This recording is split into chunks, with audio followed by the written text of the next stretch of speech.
Uwais Al-Qarani. Seorang laki-laki yang tidak terkenal di bumi, tapi terkenal di langit. Uwais seorang anak yang sangat berbakti kepada ibunya. Uwais seorang umat yang paling setia dan cinta rindu kepada Rasulullah. Uwais seorang yang banyak ilmunya, bahkan mencari ilmu ke tempat-tempat yang jauh dari Yaman sampai ke Kufah. Uwais seorang mujahid. Hanya kita tidak tahu, itulah sebabnya kenapa dia disebut tidak terkenal di bumi, tapi terkenal di langit. Sedikit riwayat tentang Uwais. Makanya kalau saya simpulkan dari semua kelebihan ini, dia berbakti pada ibu, dia seorang laki-laki yang sangat cinta kepada Rasul, dia yang cinta kepada ilmu, dia yang ahli jihad. Dari semua kebaikan ini, ada satu himmah yang paling luar biasa dari Uwais yang perlu kita tiru. Apa himmahnya? Uwais juga seorang yang ahli bersyukur. Sebagaimana dia berdoa kemudian minta disembuhkan penyakit kustanya kecuali sebagian kecil di bawah ketiaknya, agar dia selalu bisa bersyukur seperti Luqmanul Hakim. Tetapi ada satu hal yang menggabungkan semua keistimewaan itu pada diri Uwais. Himmah apa? Himmah ikhlas mencari ridha Allah Subhanahu wa taala. Himmah ikhlas saja coba kita belajar dari Uwais. Bagaimana Uwais sangat tidak suka menjadi orang yang terkenal. Sangat tidak nyaman jika dia dielu-elukan oleh orang banyak. Sangat tidak nyaman jika dia disebut di mana-mana dan dibicarakan oleh banyak orang. Dia nggak nyaman dengan suasana kayak gitu. Dia lebih nyaman ketika dia berjalan di antara orang lain, tidak ada yang menoleh ke arahnya. Ketika ada acara besar, dia tidak diundang. Ketika dia melamar seorang perempuan, dia ditolak. Ketika dia berada di masjid, dia berada di antara barisan orang biasa, tidak pernah disuruh jadi imam. Sangat tidak terkenal karena dia hanya ingin kebaikan amal ibadahnya itu dibalas oleh Allah Subhanahu wa taala. Inilah obsesinya Uwais, ikhlas. Kalau kita bisa belajar obsesi ikhlas dari Uwais, himmah tentang ikhlas, ini luar biasa. Sampai Nabi bilang tentang Uwais kayak gimana? Apa kata Nabi dalam hadis Abu Hurairah? Kata Nabi, ya Abu Hurairah, sesungguhnya Allah mencintai dari makhluk-makhluknya yang bersih hatinya, tersembunyi, yang baik, rambutnya acak-acakan, wajahnya berdebu, yang kosong perutnya kecuali dari hasil pekerjaan yang halal. Orang yang apabila meminta izin kepada penguasa, maka tidak diizinkan. Jika melamar wanita-wanita yang menawan, maka mereka tidak mau menikah dengannya. Jika dia tidak ada, mereka tidak mencarinya. Ketika dia hadir, mereka tidak mengundangnya. Jika ia muncul, kemunculannya tidak disikapi dengan kegembiraan. Apabila ia sakit, mereka tidak menjenguknya. Dan apabila ia mati, mereka tidak menghadiri prosesi pemakamannya. Tapi jika Allah sudah sayang dan cinta kepada seseorang, Allah akan buat dia tetap terkenal di langit dan di bumi. Sebagaimana hadis Nabi, siapa yang himmahnya mencari dunia, maka dunia akan lari darinya, akhirat akan lepas darinya dan dia jadi hina. Siapa yang akhirat menjadi himmahnya, maka Allah berikan akhirat untuknya dan dunia datang kepadanya. Sehingga kalau Allah mencintai seorang hamba, Allah akan mengumumkan di langit kepada Jibril, ya Jibril, aku mencintai fulan, maka cintailah dia. Kemudian Jibril akan mengumumkan kepada seluruh penduduk langit, wahai malaikat dan penduduk langit, fulan, Allah mencintai fulan dan aku mencintai fulan, cintailah dia. Kemudian penduduk langit itu akan datang ke seluruh malaikat-malaikat itu datang ke bumi, memberitahu kepada seluruh penduduk bumi kecuali manusia dan jin bahwa Allah mencintai fulan, Jibril mencintai fulan, para malaikat mencintai fulan, maka cintailah dia. Sehingga bahkan ikan yang ada di laut pun mendoakan orang itu. Ini luar biasa, unik. Dan inilah yang membuat dia istimewa. Tidak mau terkenal di antara manusia. Sehingga dia tidak punya dengki. Tersembunyi, amal-amalnya itu gak ada yang tahu. Dia paling berbakti kepada ibunya, bahkan tetangganya pun gak tahu. Saking tersembunyi, gak terkenal gitu. Kan dia itu dari suku Murad. Murad ini sebuah suku yang besar di Yaman. Kemudian lebih kecil lagi, kampungnya namanya Kampung Qaran, sehingga disebut Al-Qarani. Tanya kepada orang Yaman, siapa Uwais Al-Qarani? Gak ada yang tahu di masa itu. Tanya ke yang lebih kecil lagi, yaitu suku Murad. Semua orang yang keturunan Murad ini, tidak ada yang tahu siapa Uwais Al-Qarani.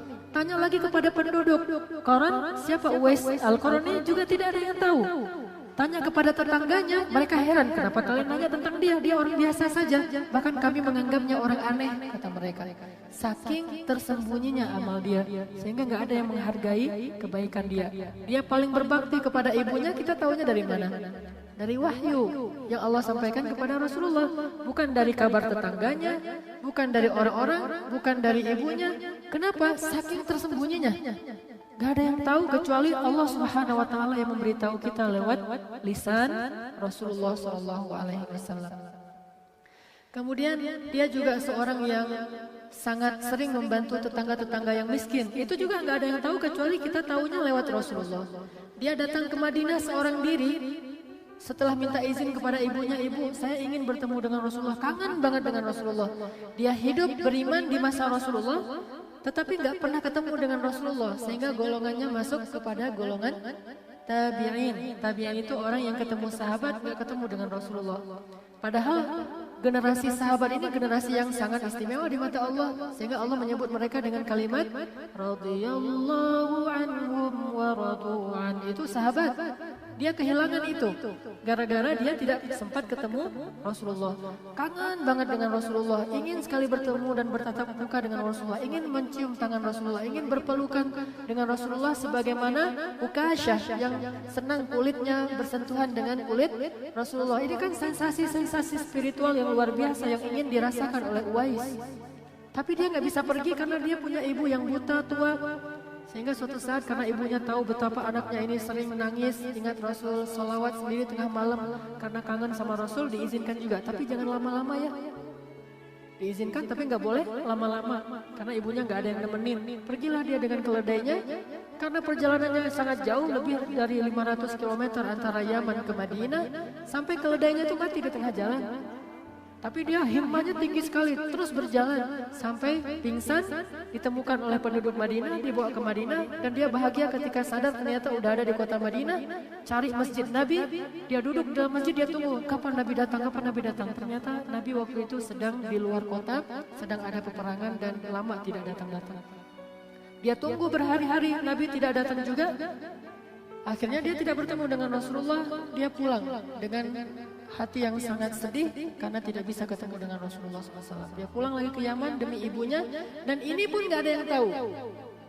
Kalau dia mau, dia bisa bilang ke seluruh orang Madinah, saya ini orang yang sudah melakukan perjalanan panjang sampai keledai saya mati, saya juga pingsan demi mencari Rasulullah, saya ini paling cinta kepada Rasulullah. Dia pulang gak ada yang tahu masalah dia. Orang biasa-biasa aja, siapa sih itu gitu, udah hilang aja tiba-tiba. Ketika dia udah pulang, Nabi datang ke kota Madinah, datanglah Jibril memberitahu kepada Rasulullah. Akhirnya Rasulullah menceritakan panjang lebar tentang Uwais. Panjang banget tuh cerita tentang Uwais. Bahkan para sahabat aja sampai cemburu kepada Uwais. Ini unik, ada sahabat cemburu ke tabi'in. Harusnya kan tabi'in cemburu ke sahabat. Ini sahabat cemburu ke tabi'in. Di antara semua tabi'in yang terkenal itu kan banyak banget tuh. Hasan al-Basri terkenal dengan ilmunya. Ibnul Musayyab atau Musayyib terkenal juga. Ada Musanna. Banyak nih tabi'in yang keren, terkenal. Tapi Uwais tabi'in yang gak terkenal dengan ilmunya, gak terkenal dengan jihadnya, gak terkenal dengan apa-apa kecuali lewat hadis Nabi yang memuji Uwais habis-habisan. Tapi gak pernah bilang ada seorang tabi'in namanya Hasan al-Basri hebat. Padahal Hasan al-Basri itu luar biasa. Ada seorang tabi'in ahli hadis namanya Ibnu Musayyab hebat. Nabi gak pernah bilang itu. Nabi bilang Uwais dari Qaran al-Qarani. Kenapa? Karena hanya Allah Subhanahu wa taala yang tahu tentang amalnya, sehingga dia terkenal di langit, lalu terkenallah di antara orang-orang yang soleh. Ya pulang Nabi cerita, tersembunyi, yang baik-baik, rambutnya acak-acakan. Maksud acak-acakan bukan gak menjaga penampilan ya. Rambutnya acak-acakan itu artinya dia miskin dan terlalu banyak tugas pekerjaannya sehingga dia gak sempat ngurus dirinya. Kerjanya itu menjaga ternak-ternak orang, terus dapat gaji sehari cuma 1 dirham. 1 dirham itu hanya untuk bisa makan berdua dengan ibunya dan sedikit tambahan beli roti untuk tetangga-tetangganya habis. Udah gajinya pas-pasan, dia masih bantu tetangganya lagi tuh. Dan gak ada yang tahu tentang itu. Wajahnya berdebu. Jadi ini menunjukkan bahwa Uwais ini orang yang sangat miskin, fakir. Wajahnya berdebu. Perutnya kosong. Jelas sekali, rambutnya acak-acakan, wajahnya berdebu, perutnya kosong. Artinya bukan orang yang kaya, bukan penguasa, bukan orang yang terkenal, gak ada kelebihan apapun. Sangat-sangat sederhana. Kemudian dia tidak makan kecuali hasil pekerjaan yang halal. Juga nggak pernah meminta-minta. Nggak ada yang lebih dari hartanya. Orang yang apabila meminta izin kepada penguasa tidak diizinkan. Coba kayak gimana tuh? Gak punya link kemana-mana, gak punya teman. Kalau kita kan ada masalah sedikit, mungkin ada teman kita yang polisi lah atau apalah, ada Pak Alri itu, telepon Pak Alri biar gampang urusannya atau apa, atau pakai kalau kita di mobil kan pakai tanda ini militer atau apa kan, jadi orang segan gitu kan ya. Ini nggak punya lobby apapun, benar-benar orang yang dianggap hina, biasa banget. Jadi kalau dia ketemu penguasa meremehkannya, minta izin, dia ngomong nggak mau dengar, kamu nggak usah ngomong, diam. Wise, orang yang kayak gitu diperlakukan. Jika melamar, nah ini lebih menyakitkan lagi nih menurut saya nih. Jika melamar perempuan ditolak, nggak ada yang mau nerima kalau dia melamar. Sabar dengan kondisi kayak gitu, nggak mau dia datang ke perempuan. Saya Uwais Al-Qarni yang diceritakan Nabi itu. Nih hadisnya nih, hadisnya sahih. Kan enak tuh. Tinggal bawa hadis Nabi, kasih tahu ke ceweknya, pasti akan diterima. Oh ini ternyata Uwais itu. Oh kamu, nikahi saya gitu ya. Kayak ada apa? Yang di acara TV gitu. Ini enggak, karena dia memang orang yang sangat menjaga keikhlasannya. Kalau dia tidak ada, nggak ada yang tanya-tanya. Si Uwais kemana? Nggak ada yang nanya. Biasa aja dia ada, nggak ada yang merasa mengundang dan merasa senang dengan keberadaannya. Dia nggak ada pun nggak ada yang nanya, biasa aja. Dia nggak ada yang nanya. Dia ada juga nggak ada yang merasa bahagia dengan kedatangannya. Jika dia muncul, kemunculannya tidak menggembirakan. Kalau dia sakit, nggak ada yang jenguk coba. Orang sesoleh ini. Udah gitu kalau dia mati, nggak ada yang menghadiri prosesi pemakamannya. Ini kayak gimana ikhlasnya coba. Lalu para sahabat bertanya, bagaimana menjadi seperti orang itu ya Rasul? Rasul menjawab, dia adalah Uwais Al-Qarni. Kalau kalian mau melihat orang yang kayak gitu, yang Allah sukai, yang Allah cinta, maka dia adalah Uwais Al-Qarni yang sangat menjaga keikhlasannya, nggak ada yang tahu. Sehingga ketika Nabi selesai memberitahu tentang ini, dia dari Qarni, dari Yaman, ternyata ada seorang sahabat, teman-temannya Uwais yang ada di sana itu mendengar cerita tentang Uwais. Akhirnya mereka pulang dengan bangga. Jadi yang bangga itu bukan Uwais, penduduk Yaman yang bangga. Coba lihat, Uwais malah khawatir dengan hadis ini. Kok ketahuan juga ya, gitu kan? Yang bangga justru penduduk Yaman, sehingga ada seorang penduduk Yaman, sahabat kaya raya, pulang ke Yaman, dia buat acara besar-besaran, dia umumkan, siapa yang bisa menemukan Uwais, saya kasih berapa ratus dinar. Uwais itu orang yang sangat luar biasa, dia adalah membanggakan penduduk Yaman. Kita bangga karena ada Uwais, jadi yang bangga itu malah orang lain, bukan Uwais. Sampai akhirnya semua orang nyari-nyari Uwais, ketemulah Uwais, dihadapkanlah Uwais diundanglah kepada orang kaya. Uwais gak mau datang. Sampai akhirnya orang kaya itu yang datang ke rumah Uwais, wah gombrang-gombrang gitu, ramai gitu ya. Tiba-tiba depan rumah Uwais kok ada kayak pawai gitu, ramai. Pas dibuka pintu oleh Uwais, ada pawai ramai bawa dinar, dirham, emas, perak segala macam, diserahkan semuanya kepada Uwais.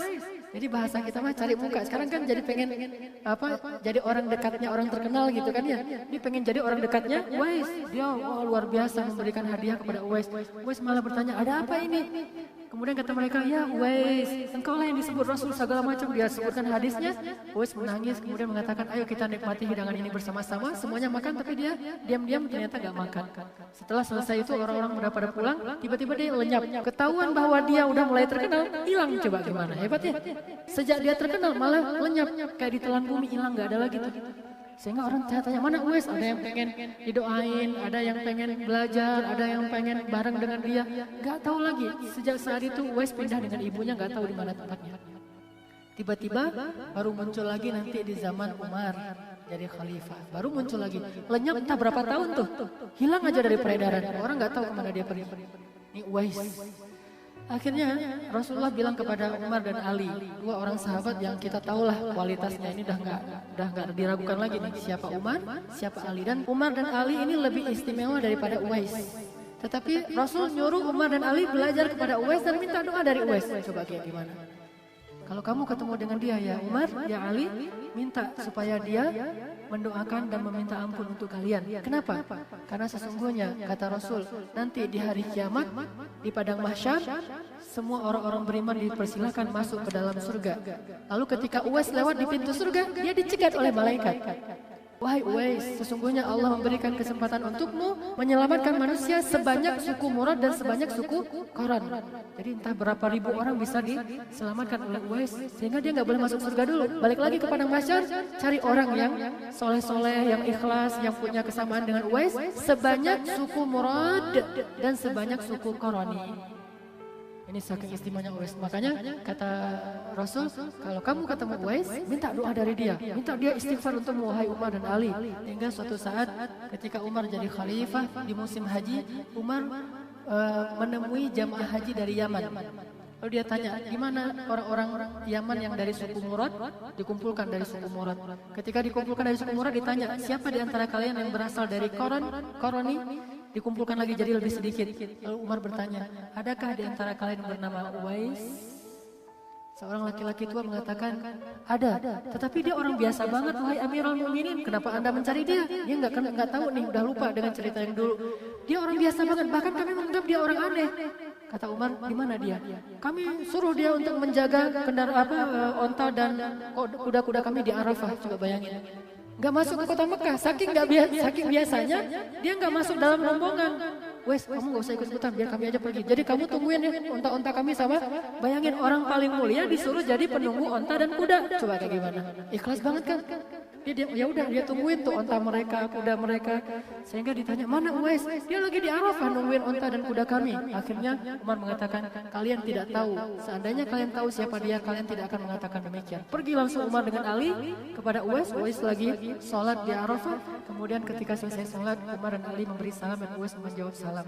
Kemudian Umar mengatakan, apakah engkau Uwais Al-Qarani? Ya, kata Uwais. Apakah engkau orang yang diceritakan Rasul punya penyakit kusta kemudian sembuh kecuali sebagian kecil? Ya, kata Uwais. Diperlihatkan, oh ini buktinya. Akhirnya Umar langsung memeluk Uwais. Dia tahu kedudukan Uwais. Dipeluk sama Umar, Ali memeluk Uwais. Kemudian berdua orang ini bilang, ya Uwais, berdoalah, mintalah ampunan kepada Allah untuk kami. Uwais mengatakan, ya Allah, ampunkanlah Umar, ampunkanlah Ali. Coba kayak gimana?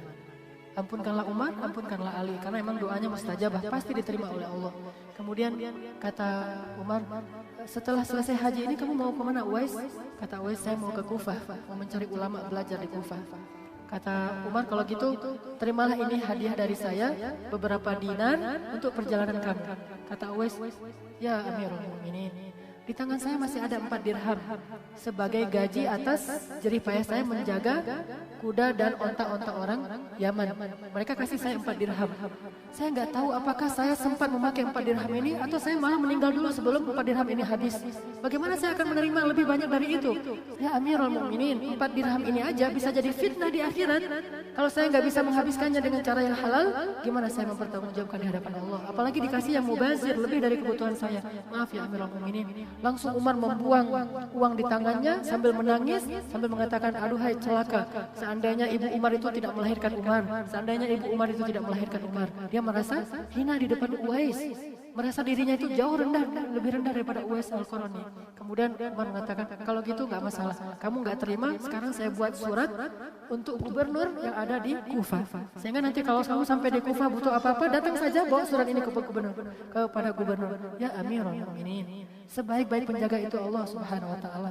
Saya tidak membutuhkan seseorang yang menghormati saya, apalagi seorang khalifah, seorang gubernur, sehingga membuat hatinya jadi terkotori oleh itu. Kan diundang oleh gubernur, diundang oleh khalifah, dianggap mulia. Kan itu bahaya bagi dia. Dia pengen jaga banget ikhlasnya. Gak mau terkenal banget, gak mau dikhidmati oleh siapapun, gak mau dilayani. Benar-benar menjaga ikhlas. Obsesi, himmah menjaga ikhlas. Akhirnya Umar batal lagi itu, gak jadi nulis surat kuasa kepada gubernur yang ada di Kufah. Tiba-tiba pelukan aja Umar nangis-nangis, ya Uwais tolong jangan pergi, temani saya ke Madinah, tinggallah bersama saya. Umar pengen banget dekat dengan Uwais. Uwais mengatakan, ya Amirul Mukminin, di antara kita ini ada sebuah bukit yang sangat tinggi dan hanya ketakutan kepada Allah lah yang membuat kita bisa bertemu. Jadi kita nggak ketemu dalam kehidupan nikmat atau apa, tapi kita bertemu karena kita sama-sama takut kepada Allah. Dan kata Uwais yang kalimat penutupnya apa? Aku tunggu engkau di akhirat. Luar biasa. Saya tunggu engkau di akhirat. Coba ikhlasnya luar biasa. Saya tunggu engkau di akhirat ya Amirul Mukminin.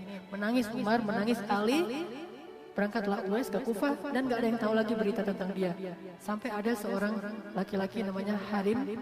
Dia datang ke Kufah cari-cari Uwais. Uwais lagi duduk di pinggir sungai Efrat sambil berwudu. Ketika dia datang kepada Uwais, Assalamualaikum ya Uwais. Waalaikumsalam ya Uwais. Temani saya ingin selalu bersama engkau, kata Uwais.